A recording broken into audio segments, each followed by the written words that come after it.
Gusto ko i-welcome lahat ng first-timers. First-timers, pwede bang itaas mo yung kamay mo? Kung ikaw ay first time sa atin, I see one hand. Palakpakan natin ang Lord. Palakpakan naman natin si Lord. Ayan. Thank you po, Lord. Anybody? Mga second-timers na, hindi na second time, ano? Welcome back, welcome back. Thank you po, Lord Jesus. Hallelujah. So welcome to Jesus our Good Shepherd Global Outreach. Welcome po sa ating mga online viewers. We would like to invite you dito sa ating sanctuary, so please come. Hallelujah. Last November 1, pa-ready ng audio, may audio yan. Last November 1, mahigit po, mga 30 people from Quezon City, tayo po ay tumungo doon sa Jugsgo Tarlac o Jugsgo Little Baguio. Sino dito mga nakasama? Yan, hallelujah, praise God. We were 30 man strong representing Quezon City, of course. And we celebrated yung Rosh Kodesh Cheshvan. Rosh Kodesh, ang ibig sabihin po nun ay head of the month. So ibig sabihin, November 1 actually was the first day of a new month sa Hebrew calendar. Yun yung tinatawag na Rosh Kodesh. At yung buwan, kung nasa na yung Hebrew calendar ngayon, ay nasa Cheshvan na. It is the 8th month. Yung simula po kasi ng kalendaryo ng Israel, nagsisimula po yan ng March-April rather. Ganun po yung start ng kanilang kalendaryo. Pastor, di ba kaka-New Year lang nila? So, yung kalendaryo po ng Israel, dalawa, isang religious calendar at yung isa ay civil calendar. So, yung New Year nila is yung civil calendar, pero yung kalendaryo ng Panginoon na nandito po sa ating mga Biblia, yun yung religious calendar na tinatawag nila. Nagsisimula po talaga yun ng March-April. At yung unang buwan po in the Hebrew calendar ay Nisan. Sa atin, January, yung unang buwan natin. So, yung 8th month sa kanila ay tinatawag na Cheshvan. Sabihin mo, Cheshvan. Yan. Yun yung pang-8 buwan. At dahil nasa pang-8 buwan na sila, ang tinatawag na unang araw ng bagong buwan ay Rosh Kodesh Cheshvan. At yung ating pong, lahat po ng Jugsgo, ay iniimbitahan na roon every Rosh Kodesh, nagkakaroon po ng worship service doon po sa Jugsgo, Little Baguio or Tarlac. Doon po sa may Bamban, Tarlac. So, we went there at ang naka-assign po doon sa worship service na yon nung November 1 ay ang QC. So, tayo po ang nag-lead nung worship service. Salamat sa Lord. At alam po ninyo, nakakatuwa po, gusto ko i-report sa inyo, sino ang hindi pa nakapunta roon? Ayun. Iniimbitahan kayo, punta kayo doon. Dahil yun po ay nasa bundok. It's a 30-minute hike going there. 20-30 minutes hike. Depende sa bilis. 20-30 minutes paakyat. Doon po yung sa taas ng bundok. At dahil nasa bundok po yun, ala pong kuryente roon. For many, many years. But this year, praise God, wala pa rin pong kuryente. Pero, may generator na. Wow, palakpakan natin ang Lord. Kanya, nag-worship po tayo doon sa bundok ng may kuryente. So, meron mga mikropono na, meron ng sound system, praise God. At ang pinakamasaya, meron ng electric pan si pastor. Wow! Yung pastor lang yung may electric pan. Kasi yung generator di naman kalakihan. Pero alam po ninyo, mahangin. Mahangin. At yung simoy ng hangin doon. Siyempre, nasa bundok tayo eh. Hallelujah. Ang ganda po doon. So, iniimbitahan ko po ang lahat na sumama po at magpunta roon. Atin po yon. Sa church po yon. Ibig sabihin, sa Lord po yan. Can I hear an amen? So, the media team actually prepared a very short video para po makita ninyo.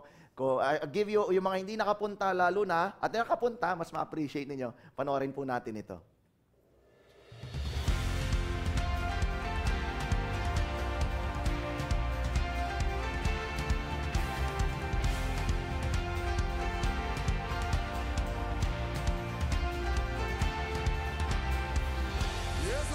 talk go around town.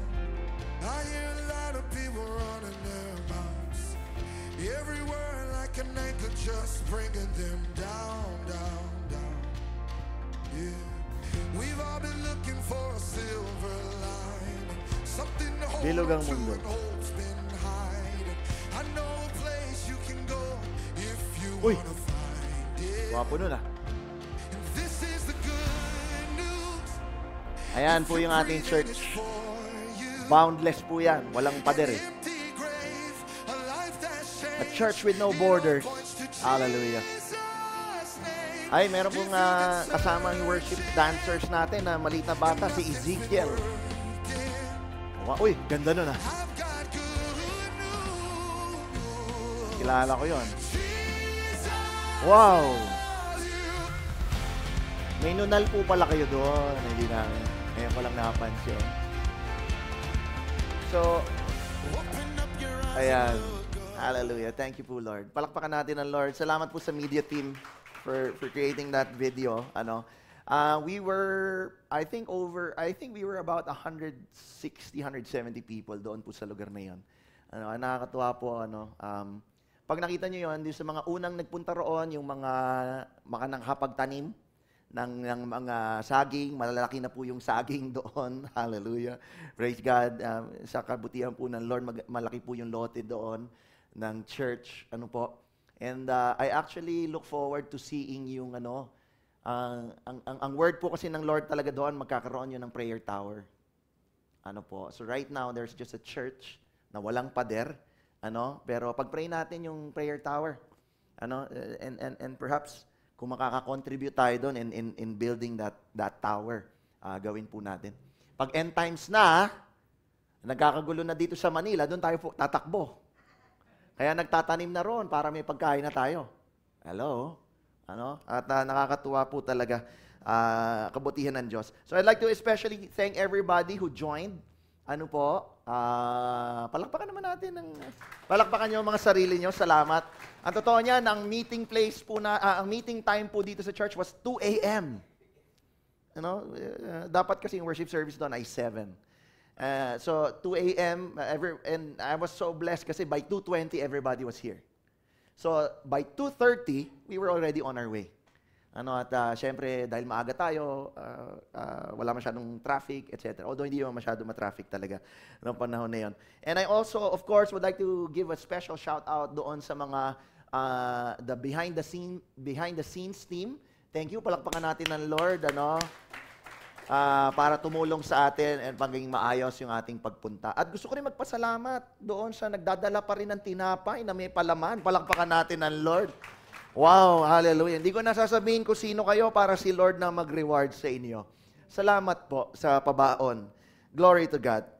Hallelujah. Shall we pray? Heavenly Father, we just thank you, Lord God, for this wonderful time of being together as a church. Dito po sa lugar po na ito, let your presence stay. Let your presence linger, oh God, as we sit at your feet and listen to your words. Speak to our hearts, Lord. Let us not be distracted, Panginoon, today. Allow us to focus on you. In Jesus' mighty name we pray. Amen. Palakpakan po natin ang ating Panginoon. All right. Glory to God. Now, we have been talking about a transformed life, living a transformed life for a couple of weeks now. And gusto ko pong ituloy itong kwento na ito. And the last thought that I shared with you was this. When the mind and the heart agree with the Word of God, matters dito sa physical, dito sa mundo, or of course, as spiritual, dito nakabase yung ating pananampalataya, yung ating beliefs. Ito po yung essence ng transformed life. Dito po, tuluyang mababago ang iyong buhay. When the mind and the heart agree that this is truth, this is God's word, this is God's plan, this is life's manual. Ano po, habang nabubuhay tayo and the afterlife, our lives will be transformed. Kailangan mag-settle sa ating isipan, ibig sabihin dito, tsaka dito, that the Word of God is truth, it is reliable, at ito ay applicable sa buhay mo. Kung naniniwala ka, magsabi ka ng amen.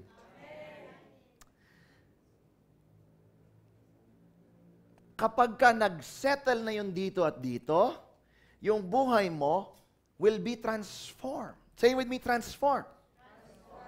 Because it is, ito at saka ito, agreeing with this, ang resulta nun, mababago buhay mo. Wow! Hallelujah!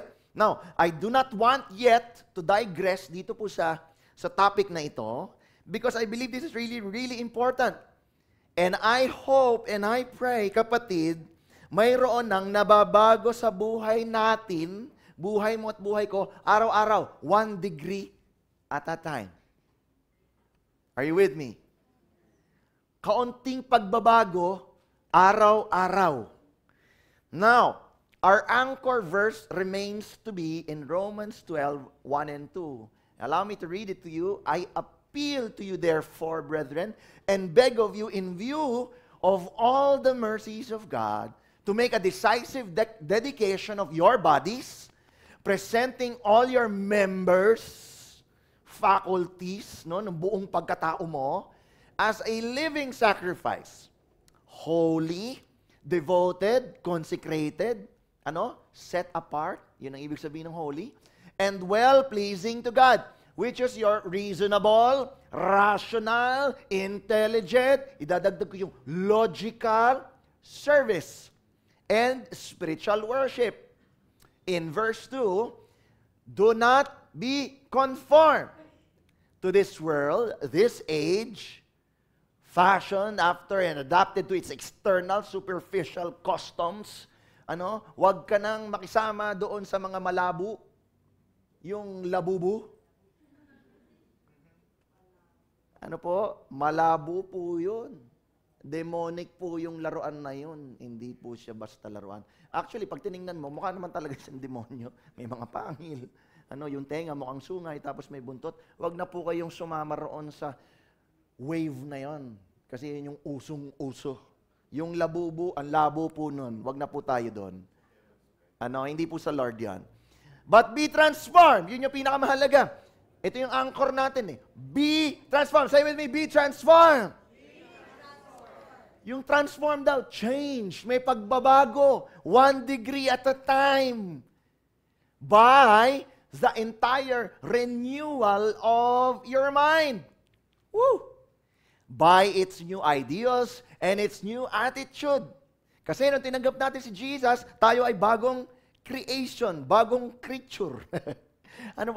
So sabi rito, so that you may prove for yourselves what is good and acceptable and perfect will of God, and even the thing which is good and acceptable and perfect in His sight for you. Meron po magandang plano ang Diyos sa buhay mo, sa family mo. At makikita mo lang yon, yung patunay na yon, kapag ka daw nag-transform tayo. Pag tayo ay nabago, 1 degree at a time. Paano tayo mababago? The renewing of the mind. Are you with me? Hallelujah. Pwede bang hawakan mo lang ito? Yan. Lord, babasagin niyo po yung lumang kaisipan. And Lord, yung new mindset, yung kingdom mindset ang maghahari sa amin. In Jesus' name. Can I hear an amen? Hallelujah. Church, our God is in the business. Si Lord may negosyo. Negosyante siya. And His business is the business of transformation. Jesus did not come lang para tayo ay mapalaya sa kasalanan at magkaroon ng access sa kingdom. Sa langit. Jesus came so that we may be transformed. Hello? God is in the business of transforming lives. Becoming more like Him, more like Jesus, in speech, in thought, and in action. Kaya dapat, pag Kristiyano, halata. Sabi mo sa katabi mo, halata. Dapat halata pag Kristiyano. Dito, pati dito, lalo na. Maraming Kristiyano, tama yun nandito. Problema ay lumalabas dito. Weird. O kaya naman, baka dito tama. Pero yung gawa, parang hindi naayon dun sa kanyang sinasabi. Hello? Church. Kailangan mabago na. Kailangan may mabasag. We need to have a kingdom mindset. Yung bang hindi ka mauubusan, kapatid, hindi ka mawawalan. Kahit mag-fasting, hindi ka mamamatay. Pag nag-fasting. Hello? Ano po? At higit sa lahat, mayroon kang ambag. Sabi mo, may ambag ako. Sa pag-advance ng kingdom. Kasali ka dun. Kung ikaw ay tumanggap na sa Diyos, at pumupunta ka dito sa church, amen ka na lang ng amen, pero ala kang gawa. Oh, hanggang dito lang. Oy, oo, naintindihan ko. Ay, oo, nagre-rema sa akin. Ay, oo, amen ako ng amen. Walang gawa. Aw. Aw. Sabi ni Mayan. Hello? May ambag ka. Today, I wish to talk about a person whose transformation impacted the world during his time. But it did not stop there. Hanggang ngayon, naapektuhan. Kaya umabot ang salita ng Diyos sa iyo at sa akin because of this man. So I'd like you to open your Bibles in Acts chapter 9. Lalagay mo dyan yung daliri mo. Acts chapter 9. And hopefully, nandyan yung, may title yung chapter na yan. Ano? Are you there? Anong title? Saul's Conversion. Alright? So, ni-reveal na nung title ko sino yung pag-uusapan natin ngayon. Alright? So, I want to go to Acts chapter 9, verse 1, actually hanggang 19. So, mahaba-haba po itong verse natin na babasahin. Everybody there? Everybody there? Hallelujah. Okay. So, ang sabi rito, meanwhile, Saul was uttering threats with every breath and was eager to kill the Lord's followers. Grabe yung opening line to.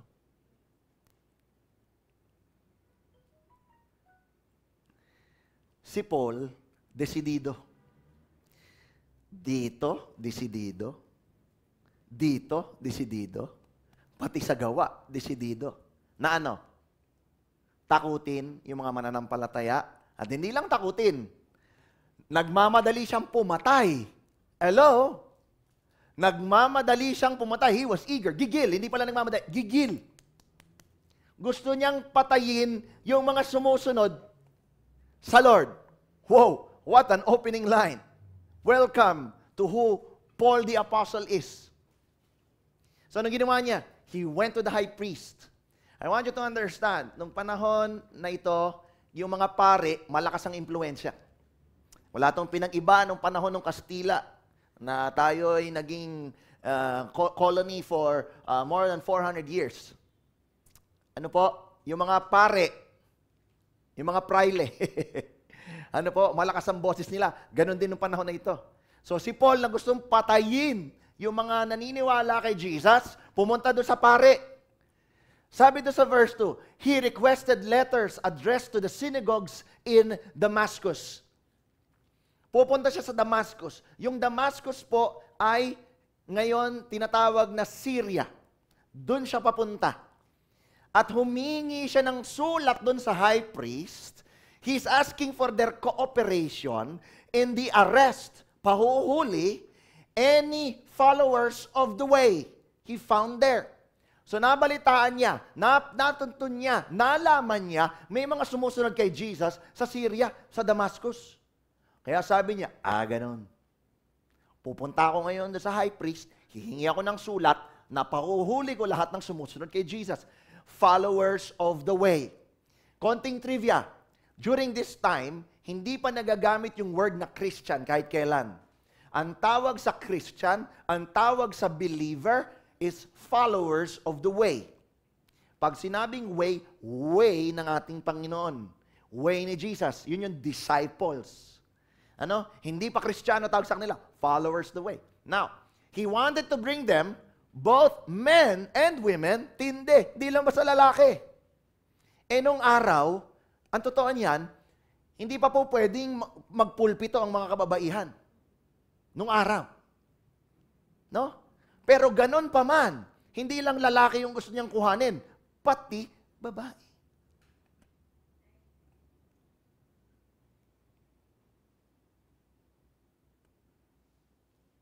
Bakit? Bakit kaya?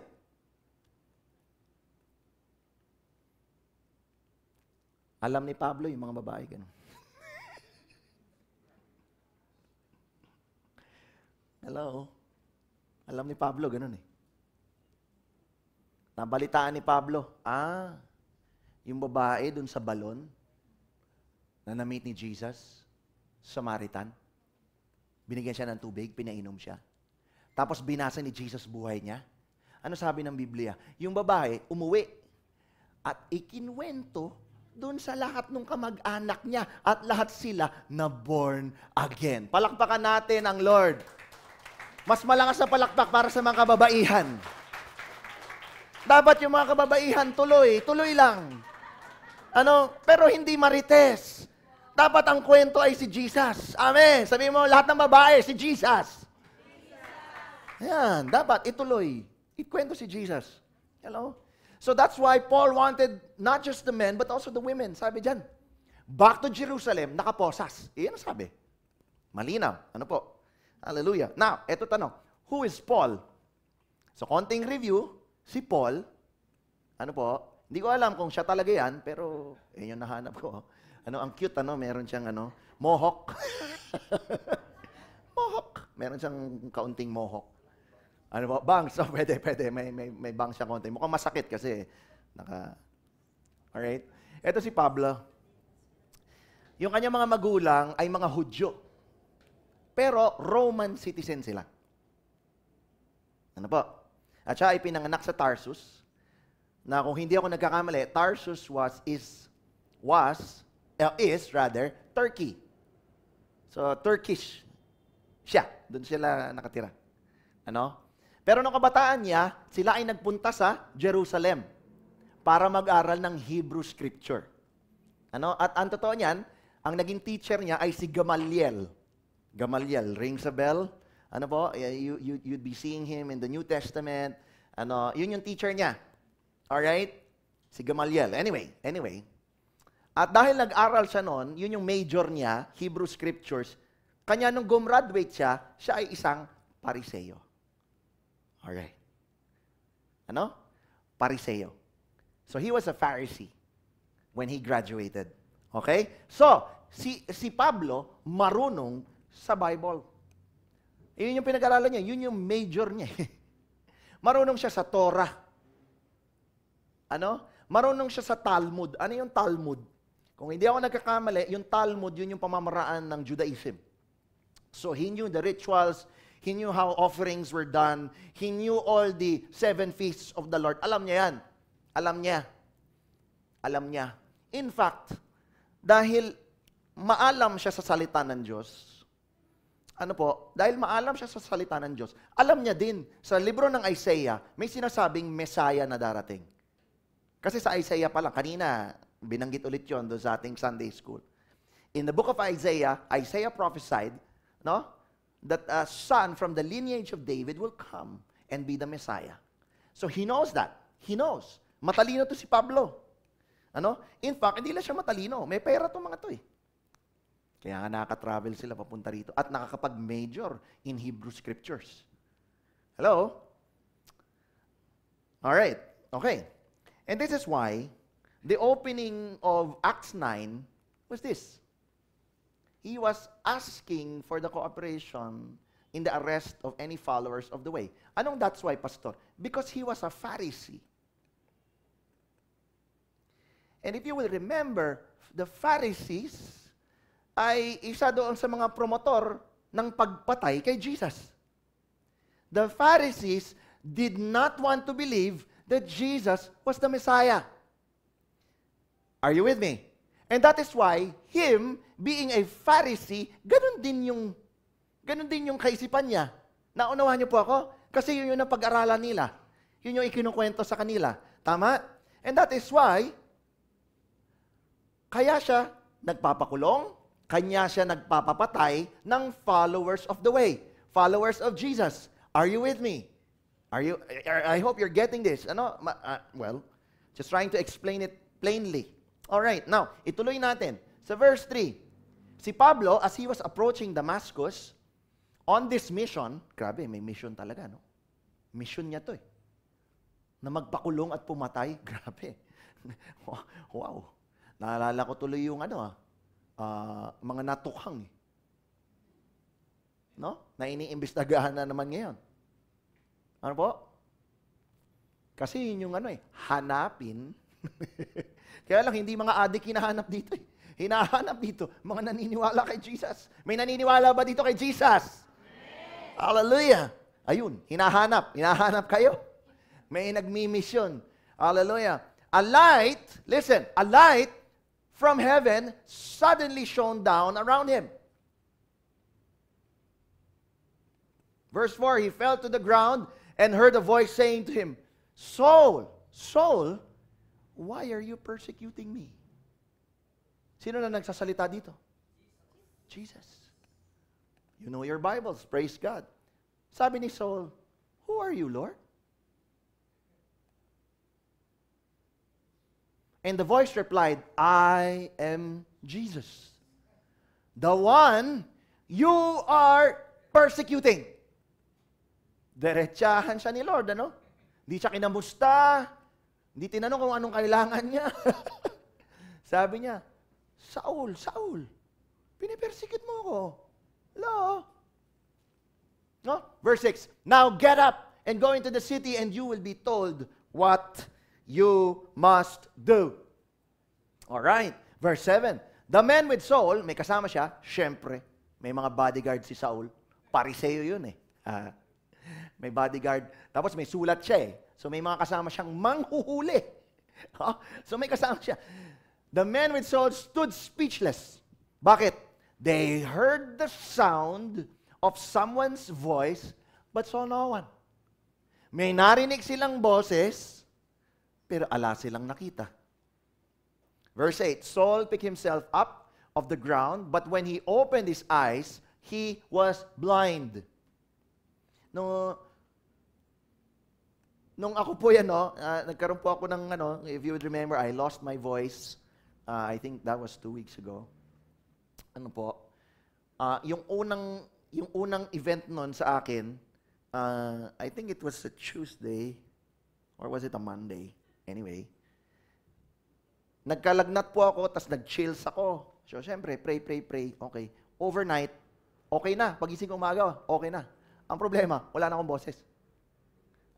Pero, strangely, hindi ko ito nasabi kay Joanne, when I opened my eyes, it was actually cloudy. And sabi ko, Lord. So, ganun mata ko, tas hugas akong tubig, ganun. It got better. And nag-pray lang ako. Sabi ko, Lord, yung mata ko po. Tapos nanghingi ako ng eye drop. But anyway, si Paul, hindi lang naglabo ang mata. Nagdilim. Wala na siyang makita eh. He was blind. So, his companions led him by the hand to Damascus. Nag-holding hands sila. Hindi ko alam gaano kalayo, pero holding hands, medyo awkward. Pero, ganun yung nangyari. And then, in verse 9, si Saul, or Pablo, he remained there, blind for 3 days. And nag-fasting na rin siya, dahil nabulag siya. And did not eat or drink. I don't know what he was thinking. Bigla siya napa-fasting. Siguro, nagre-reflect siya or kung ano man yung nangyari sa kanya. But that's what he did. Now, this experience of Paul was an event to remember. Palagay ko kahit sa iyo ito mangyari o sa akin, hindi natin malilimutan ito. Yung bigla na lang may ilaw. Tapos pagkatapos ng ilaw, may boses na walang tao. Tapos pagkatapos ng boses, pagdilat mo ng mata mo, wala ka na makita. Oh, this is an event to remember. You will never forget this. This has never happened to him before. But what happened to him was a real God encounter moment. That's what happened. He was faced with Jesus himself. And by the way, Jesus was dead at the time. In fact, sabi ng mga scholars, this would have been 3, 4, 5 years after Jesus died.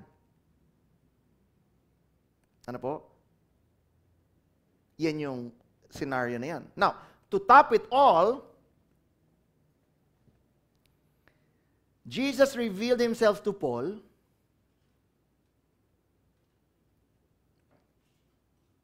at kaya niya ginagawa yung ginagawa niya dahil nga as a Pharisee, ayaw niya maniwala na si Jesus was the Messiah.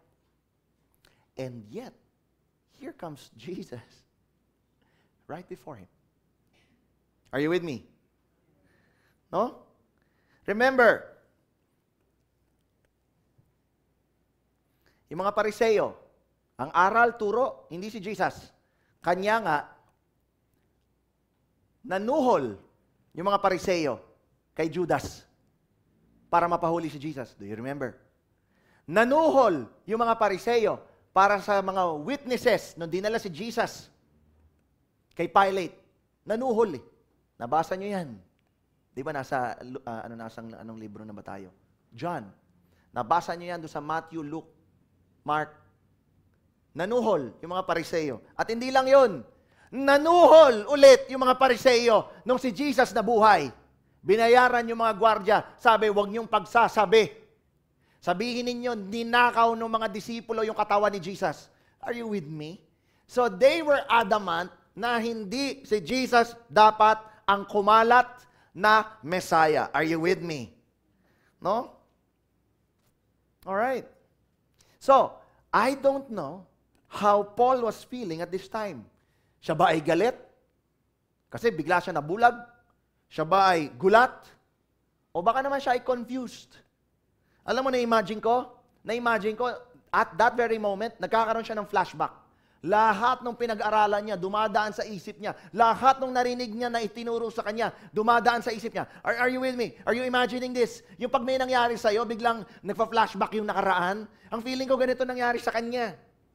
He didn't know what to do. Parang, wow! Lahat ng pinag-aralan, lahat ng alam ko, parang bumaliktad. Kasi biglang eto ang Jesus. At by the way, bigla ako nabulag nang hindi ko alam kung ano nangyari sa akin. Are you with me? He was probably having mixed emotions, no? Ito pa matindi. Makinig ka. Lend me your ears. Itong encounter na to, kakaiba. Kasi sa Gospels, Matthew, Mark, Luke, John, na binasa natin at binabasa natin, pag dumarating si Jesus, yung mga taong pilay, gumagaling. Tama.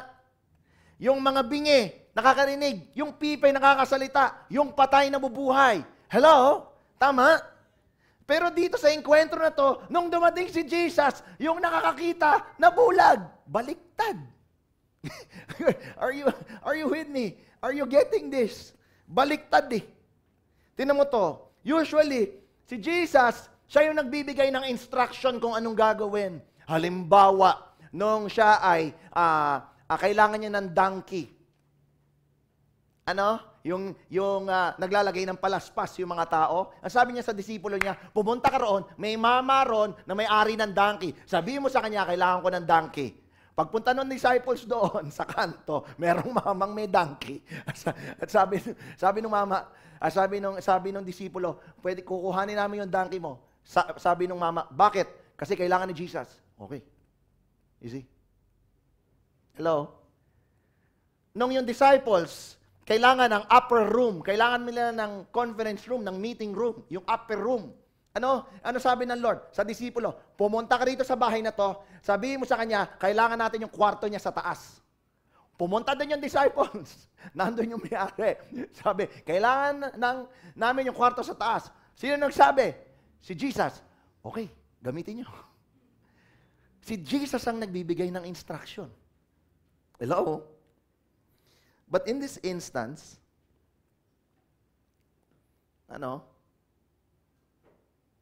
ito matindi. Hindi siya nagbigay ng instruction. Ang sabi niya, someone will give you instructions. Ang daming strange things na nangyari dito sa encounter na ito. At ang totoo po niyan, kapag nagkaroon ka ng enkwentro sa Lord, strange things do happen. Naranasan mo na si Lord? Strange things happen. Naalala ko, nag-worship ako. Ang bilis ng awit, pero umiyak ako. Usually, di ba? Pag mabagal na yung awit, doon ka na biglang nagiging emosyonal. Pero ako, masayang awit eh. Di ko alam ba't ako umiiyak eh. Strange. Weird. That's what happens when the Lord comes.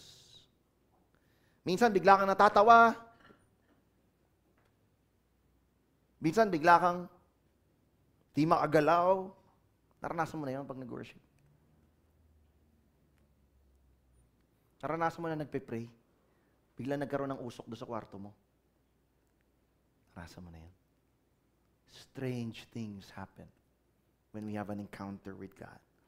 Now, tatlong bagay I wanted to share with you today. The first one, can you read it out loud? 1, 2, 3, fire.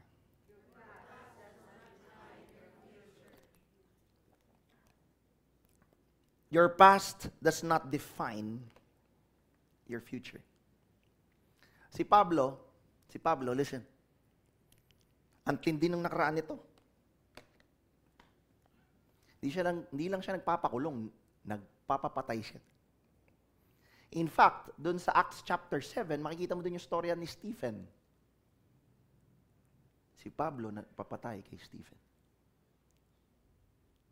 He was there. And that's why the leaders of the church, nilalagay yung quote nila sa paanan niya daw. Mababasa mo yan sa Acts chapter 7. He was there. He was the boss. Church, kapatid, you may have a dark past. Kasalanan, pagkakamali, mga maling desisyon, maling relationships, nagkaroon ka ng idol, idolatry, maybe lust, greed, gluttony. These do not define who you are in the sight of God. Are you with me? In God's eyes, listen, He doesn't see you at your current state. That's how God looks at us. He doesn't see us at our current state. The Bible says, the Lord does not look at the outward appearance. Yung sitwasyon mo ngayon, yung condition mo ngayon. He doesn't.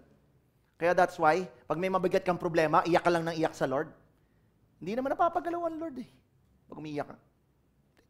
Tingin mo yung luha mo, mapapagalaw Lord? No. No. Because God is not emotional. Hello? God is not emotional. The Lord, listen, the Lord is interested in the mind. That's what the Lord, that's the interest of God. The mind. Eto, tsaka eto. Your mindset, kapatid, listen, has a direct linkage to your bright future. Ooh. And I hope this sinks in. Your mindset, hindi yung ngayon na nararanasan mong mabigat, mapait, masakit. Walang kinalaman yun sa future mo. But your mindset has a direct linkage to your future. Kung saan ka gusto dalhin ng Diyos. Kaya kung maaalala mo, meron tayong pinag-aralan na intertestamental period. Do you still remember? Tongue twister yon. Intertestamental period. Yung intertestamental period, yung dulo ng Old Testament, at yung papunta dito sa New Testament. So, ibig sabihin, it is the distance between Malachi and Matthew. Tama. At yung distance na yon is equal to 400 years of what? Of heavenly silence. God did not speak to anyone. He did not speak to prophets.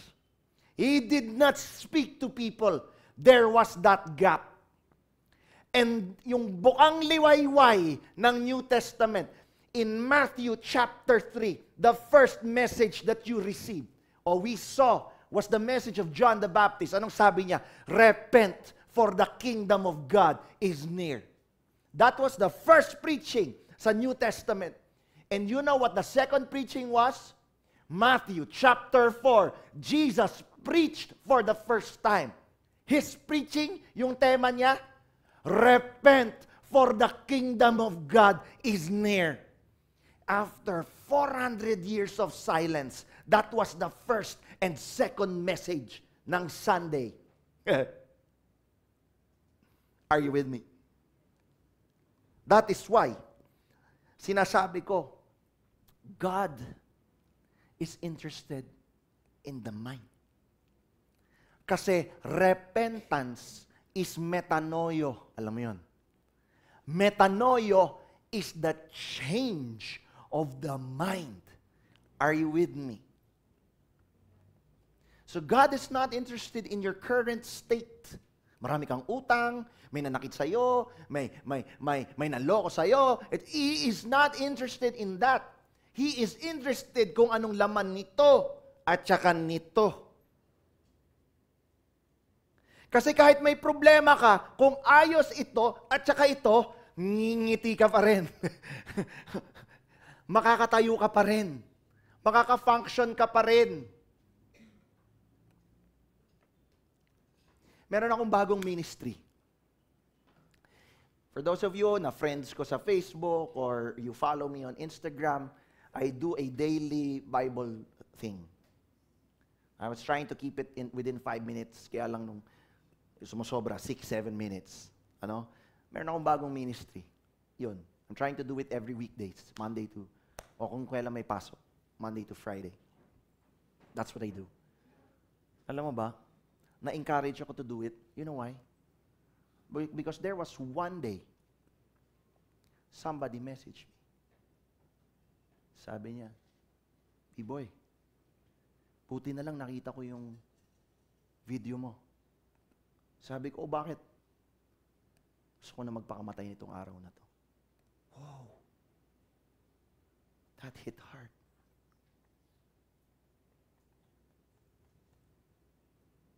Sabi niya, thank you for the word. Ang matindi nito, nagkita pa talaga kami nun. Sabi niya, when you saw me, I already wanted to jump somewhere.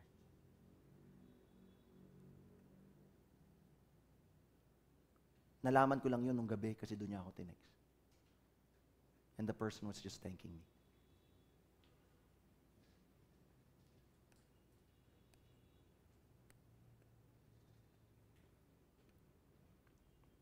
Mental health issues. It's not just mental. It's this. Gaano man kabigat yung problema, if this mind and this mind are aligned and founded on the Word of God, di mo maiisip yung gawin yun. Hello? Your mindset has a direct linkage to your bright future. Bakit bright future? Jeremiah 29:11. I know the plans I have for you. Plans to prosper, not to harm. Plans to give hope. And give you a bright future. Yun yung salita ng Diyos. So mindset. Ito tsaka ito. Every time I say mind, tandaan mo na to. Ito yon tsaka to. Kailangan nag-agree. Hello? No? So don't look too much on your failures. Open your Bibles with me on Isaiah 43:18.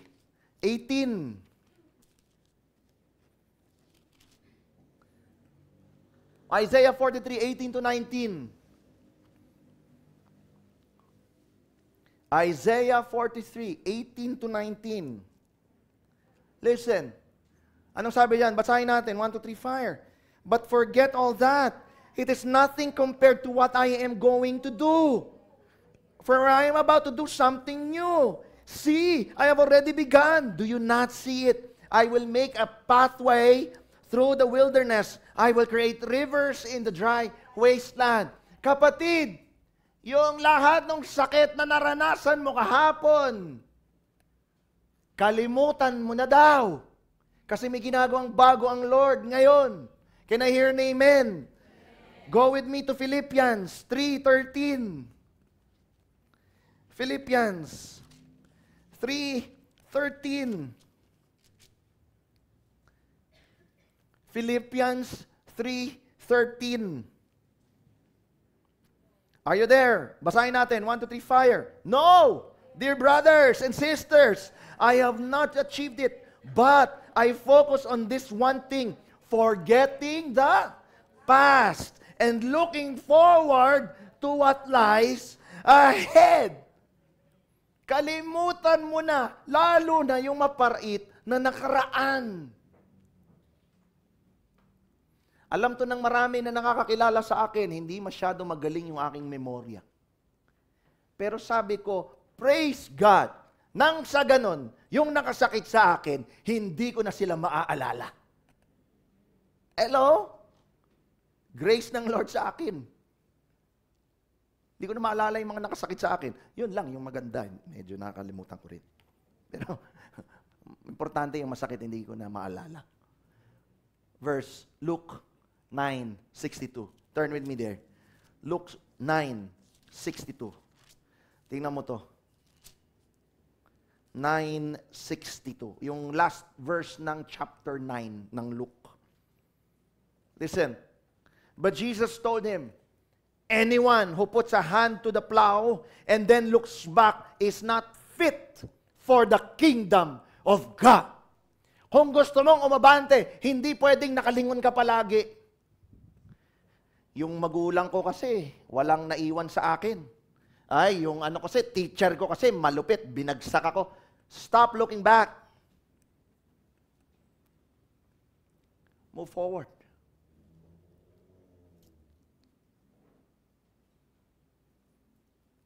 Hindi ko alam sa nakuha ng matatanda yung sabi, pag hindi ka lumingon sa pinanggalingan, hindi ka makakarating. I don't know where they got that, but this is the word of God. Forget the past. Look ahead. Are you with me? Are you with me? Kapatid, marami pang verse about moving forward, upward, looking ahead. But I pray, convinced ka na. Binigyan kita ng 3. Now, tuloy natin ito sa verse 10. Now, there was a believer in Damascus named Ananias. The Lord spoke to him in a vision, calling, Ananias. Yes, Lord, he replied. The Lord said, go over to Straight Street. Grabe, no? Straight Street, I love it. To the house of Judas. When you get there, hindi po ito si Judas na Iscariot. When you get there, ask for a man from Tarsus named Saul, dahil si Saul ay taga Tarsus. He is praying to me right now. And in verse 12, I have shown him a vision of a man named Ananias, yung kausap ni Lord, coming in and laying hands on him so he can see again. Alright. Number 2 na gusto kong i-share sa iyo. Listen. God raises up a righteous person for the unrighteous. Are you with me? Pinag-uusapan to kanina. 2 weeks na. Righteousness ng Lord.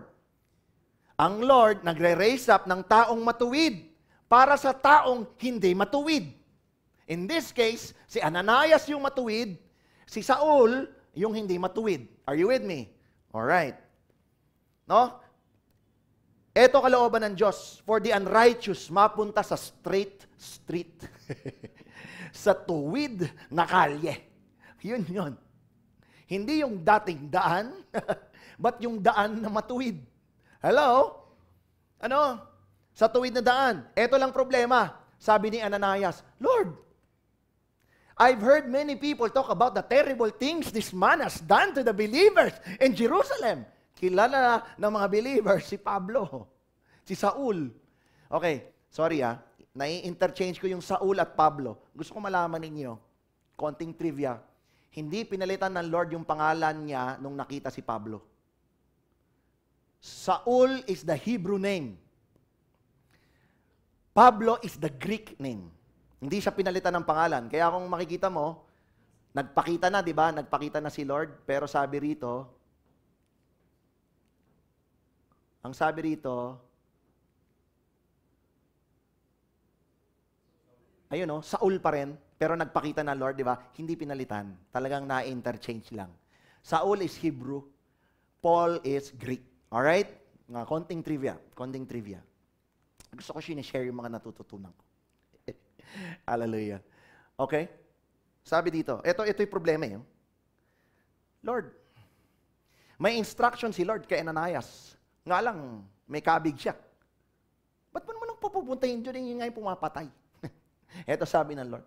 But the Lord said, go, for Saul is my chosen instrument to take my message to the Gentiles and to kings, as well as the people of Israel.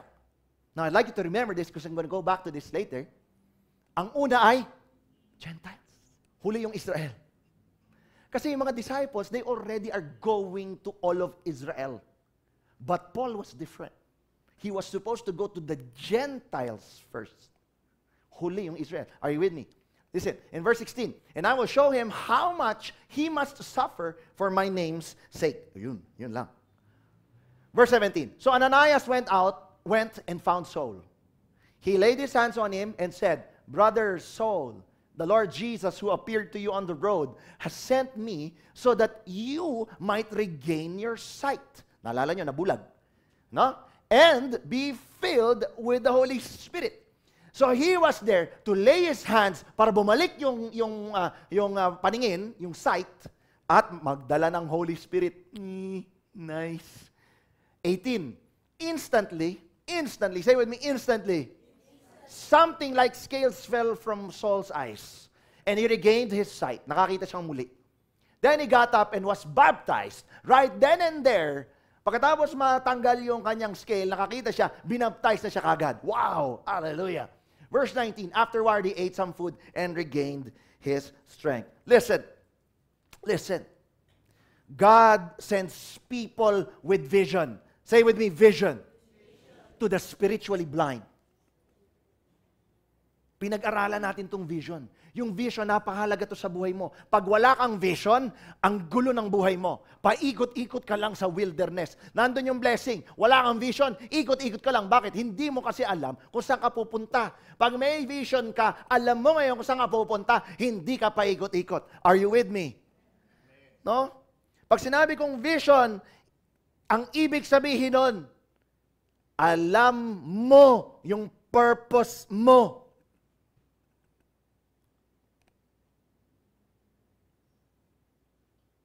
Hello? Pag alam mo yung purpose mo, kahit meron kang agam-agam na parang, naku Lord, parang delikado yan. Naku Lord, baka mapatay ako. Naku Lord, baka makulong ako. Naku Lord, baka maubos pera ko. Naku Lord, wala nang oras sa pamilya ko. Mawawala yung agam-agam. Why? Because you are set. There is a vision.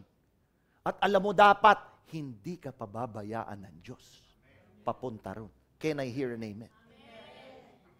That's why people, the Lord sends people, righteous people with vision to the unrighteous. Kasi sabi ni Jesus, the blind cannot lead the blind. Isang unrighteous to minister to an unrighteous. Kaya kung ikaw hanggang ngayon, matagal ka ng born again, pag nagkakaproblema ka, doon ka pa rin sa kaibigan mong hindi born again lumalapit, check the mindset. Check it. Because the blind cannot lead the blind. Doon ka sa alam mong rooted in the Word of God, doon ka lumapit kahit hindi kayo close. Are you with me? I just want to say this because we talked about vision. Pag ikaw may vision, kapatid, kailangan mo isulat. Habakkuk 2:2, if you would remember. Write the vision. Kung hindi ka pa rin nagsusulat, ewan ko sa iyo. Because vision is tied to purpose. Kanya ka binibigyan ng ganong vision. Alam mo, vision mo negosyo, okay, it's tied to your purpose. Hindi natatapos yung purpose sa negosyo. There is a deeper connection to the purpose. Are you with me? No? I believe, listen, Ananias was specifically born, listen, he was specifically born to be the one to speak to Paul. That's why he was alive during this time. Yun yung mission niya. That was his job, to speak to Paul. That was his purpose. Siguro nakita ng Lord nung panahon na ito, wala nang ibang malakas ang loob na lumapit sa isang mamamatay tao. Ananias lang. Naunawaan niyo po ako? Listen.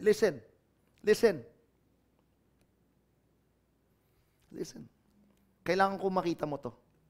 Kung wala si Ananias, si Pablo, baka namatay na siyang bulag. Are you with me? Yung scale sa mata niya hindi na nakaalis. Bakit? Wala si Ananias. Kung hindi sumunod si Ananias. Kung hindi, yung purpose ni Ananias, kung hindi yun nangyari, Paul would have been blind. At alam mo anong ibig sabihin nun?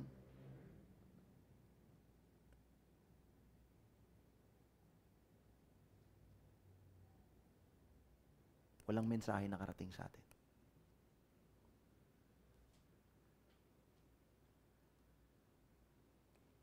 This was the instruction of God. I have shown Paul a vision of a man named Ananias coming in and laying his hands on him so he can see. This was Ananias' purpose. Specific. Yan yung trabaho niya. That was his purpose. That was his calling. Hello? No? At kung di siya dumating, wala. Listen.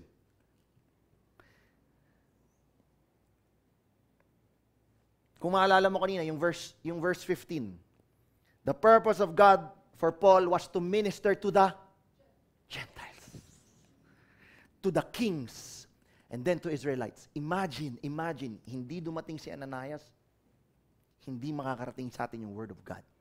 Bakit? Kasi tayo yung hentil. Tayo yung Gentiles. Ganun kagrabe yung purpose ng Lord sa buhay mo. May maaapektuhang tao kapag hindi mo ginawa yung purpose mo. Are you with me? Ang lalim po nito. If you keep on delaying God's purpose for your life, may naaapektuhang ibang tao dahil sa'yo. Ang bigat nito. Kaya tayo pag namatay, we will be accountable to God dun sa mga taong kasama natin. Do you remember that? We will be accountable. So imagine, dahil nakakita si Pablo, nakarating ang Word of God sa atin. Ananias was chosen by God for Paul. And listen, Paul was chosen by God for us. And this is number 3. We must now be a Paul to someone else.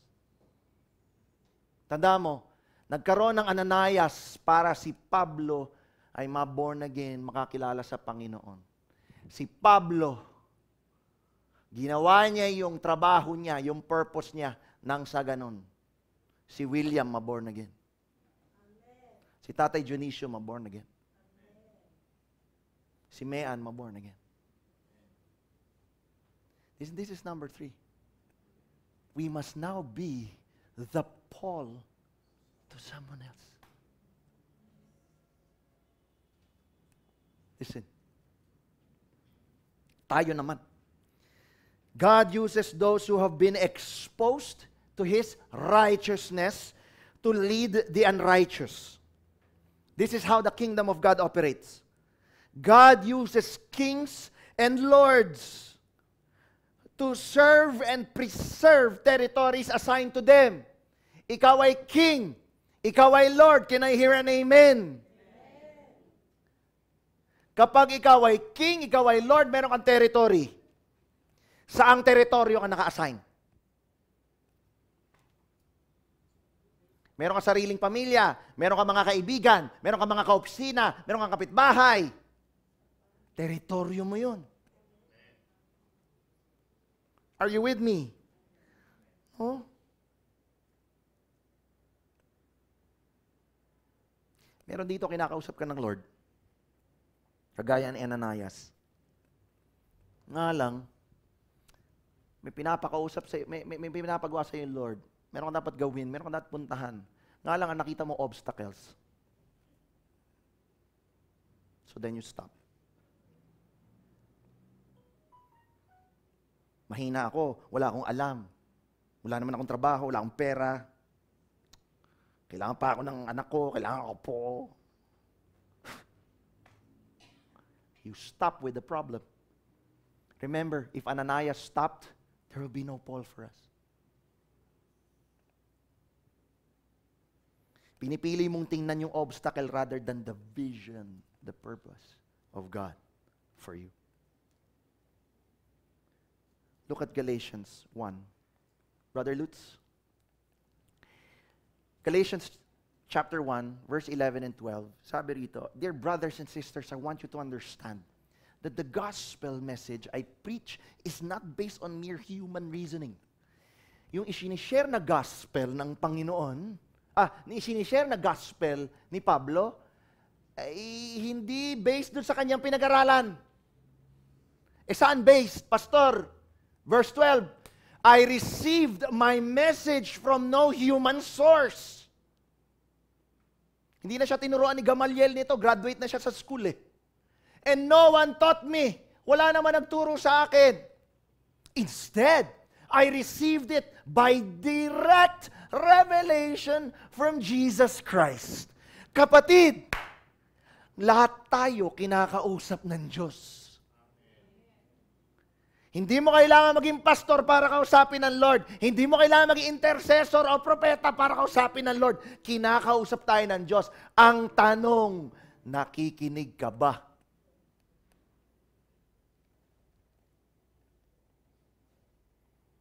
Hello?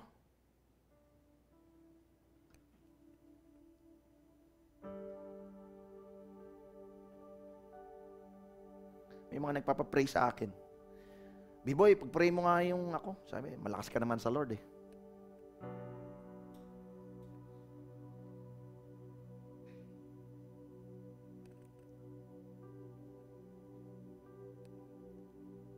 Ginawa akong prile eh. Kulang na lang, magbayad na 5 piso, lagyan ng kandila.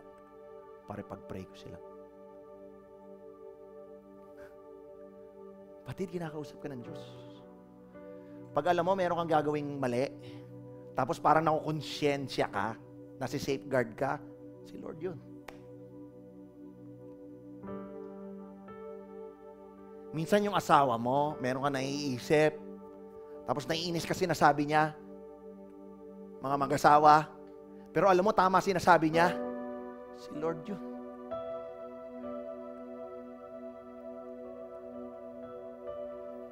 Minsan nabubuisi tayo sa tama eh. Bakit? Kasi alam mong mali ka, lumalabas mali ka. Kaya ayaw mo ng tama. Hello? Church, today is a new day for a new beginning. Listen, leave the wrong things. I say again, leave the wrong things. Leave the dark things behind. Forgive the people who hurt you or disappointed you. Listen, remember the people who led you to Christ. Pwede mo silang tawagan mamaya. Kuya, i-text man lang. Kung sino man yon, kuya, ate, o pastor, salamat. Kung sino man yung nagdala sa'yo sa Diyos. Thank them. Today, The challenge is, ikaw naman maging Pablo sa iba. O ikaw naman, kung sino man yung nag-lead sa'yo sa Panginoon, kung sino man yun. Pastor, sa TV ako na born again. Eh di okay. Si Benihin ba nagpatanggap sa'yo? Eh di okay. Ikaw ang maging Benihin ngayon sa ibang tao. Are you with me? Are you with me? It's time for you to do the same to lead others to Christ. Continue to give. Continue to support. But this is the greater challenge. Be part of a ministry. Serve. Serve the Lord. It's time to have the right mindset. A kingdom mindset. Ngayon is the month of Cheshvan. It is the 8th month in the Hebrew calendar. 8 means new beginning. So listen. I don't know how your past looks like. I don't know what you've done. Hindi nyo rin alam what I did. But today is a new day. We just need to have the right mindset. The kingdom mindset. Kapag ginawa mo yan, your home will be better. Your relationships will be better. Your workplace will be better. The nation will be better. The church will function as it should. So be transformed. Amen? So oras na to, can I ask everybody to rise?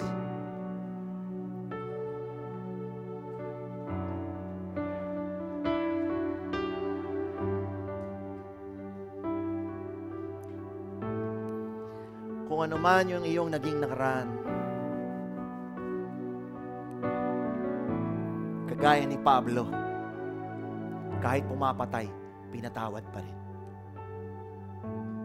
Hindi ko alam kung ikaw ay nakapatay na ng tao. I hope hindi pa. Pero kung oo, kahit yun, kayang patawarin.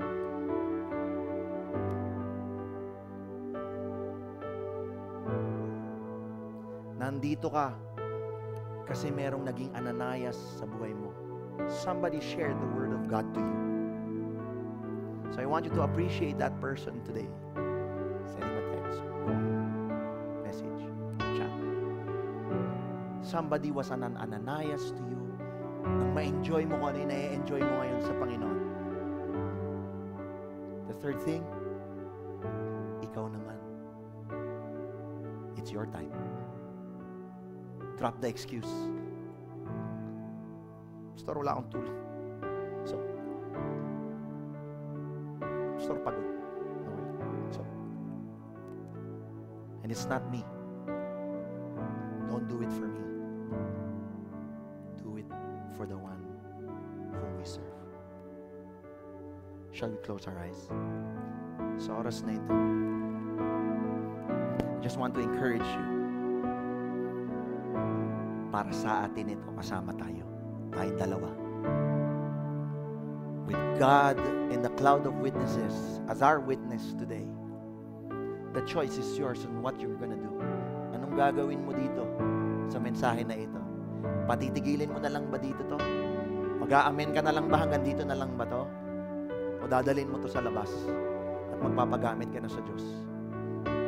The choice is yours. Hindi kita pipilitin. At higit sa lahat, hindi kita huhusgahan. Hindi ko lugar yun.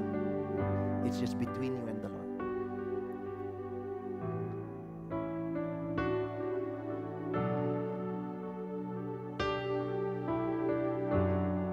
So I want you to speak to God today.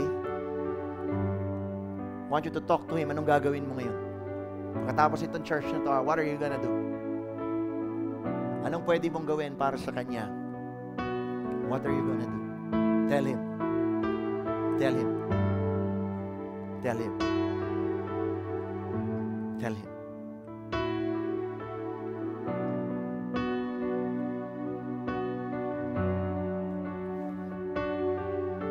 The heaven is open